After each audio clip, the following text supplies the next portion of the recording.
Accident म्हटलं की आपल्याला वाटते हातपाय फ्रॅक्चर होऊ शकतो, परंतु ॲक्सिडेंटमुळे पॅरालिसिस देखील होऊ शकतो हा त्या युवकाने विचार देखील केला नसेल.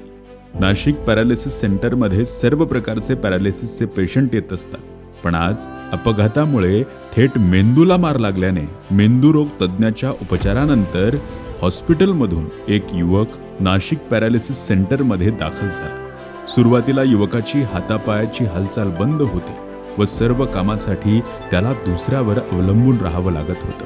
ज्या वयात आई वडिलांची आपण सेवा करावी त्या वयात आई वडील मुलासाठी सर्व करत होते.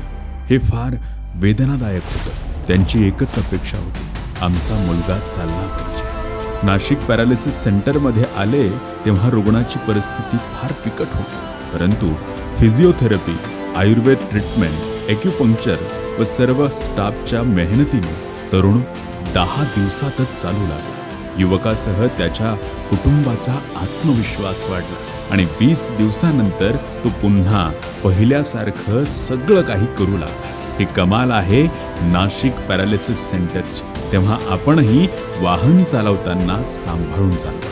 आणि हो, हेल्मेट पोलिसांपासून बचावासाठी नसून आपल्या मेंदूच्या बचावासाठी आहे, हे नक्की लक्षात ठेवा.